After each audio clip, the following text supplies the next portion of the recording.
Sticking with earnings expectations from the IT pack, HCL Tech will be reporting its numbers later today. Rima is here with the key expectations. Rima? It is expected to be a good quarter for HCL Technology. For one, this is a seasonally strong quarter for the IP business, or Mode 3. Secondly, the ramp-up of recently won deals will contribute to the company's top line. And thirdly, the H&D acquisition got consummated on the 2nd of October. So this quarter, we will see a full quarter benefit of that, and that could boost the revenues by about 100 basis points. So we're working with a dollar revenue growth of about 3.2, 3.3%. On a constant currency basis, it should be a growth of 4%. Margins, according to our poll, will be lower to about 19.6, 19.7%, and this decline of 30 bips in margins will drive a 1% cut in the company's profitability as well.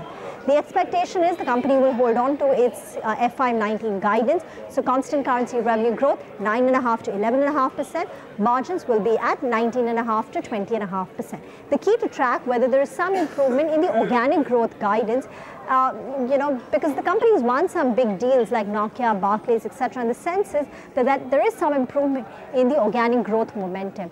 They've spoken about some client-specific issues for the BFSI vertical in Europe. Has that situation eased? And plus what they have to say about the recently purchased IP products from IBM. In fact, it was on account of these IBM IP products that the stock fell quite a bit. It was trading at, 1100, 1150 thereabout, and now it's down to the 1,000 rupee mark. Its valuation multiples too have contracted from forward PE of 14.5 times to 12.5 times.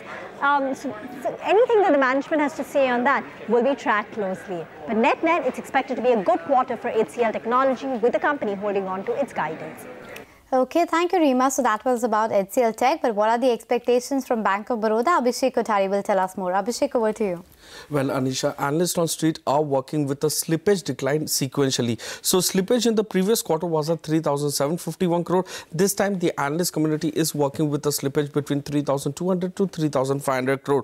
The asset quality movement will be seen closely. If there is a lot of improvement from the NCLT cases or they make recovery from other NPAs, will be seen closely. Last quarter, the gross NPA was close to 11.8%. The treasury gains will be strong given the fact that, a lot of HFS and AFS book of, Bank of Baroda is there, and they have a higher duration, which should lead to treasury gains aiding the operating profit, and loan growth could remain between 8 to 10%. But in that, the domestic loan growth could be above 18%, which we have been seeing the trajectory over the last 4 to 5 quarters. Our polls suggest NII growth of close to 7.5%, while net profit could be the highest for the bank in last 14 quarters at about 973 crores. Back to you. Okay, all right, Abhishek, thanks so much for that. What about the Bajaj twins? They as well come out with a set of numbers. What do we expect there?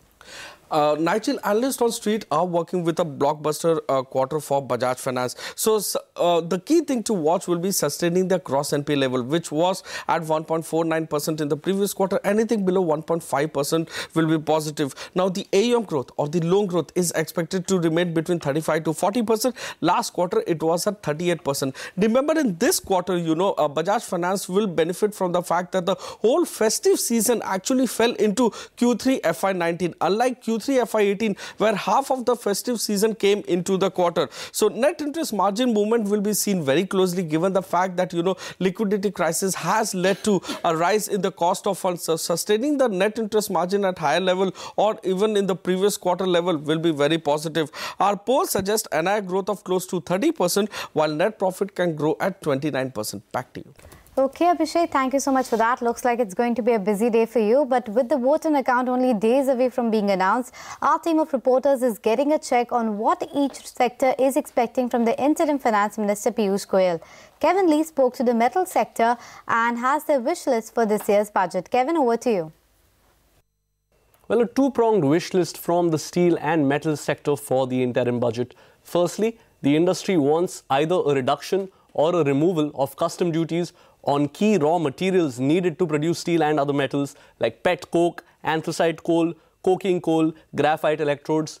Also, they want a safeguard import duty on steel products coming into India from other FTA countries, because they believe that there's a lot of dumping going on from other countries, and this will help their domestic sales. They also would like an imposition of an export duty on key raw materials that are going outside India, like iron ore and graphite electrodes. So this is the wish list as far as the steel and metal sector is concerned. Okay, all right. Thanks so much for that, Kevin.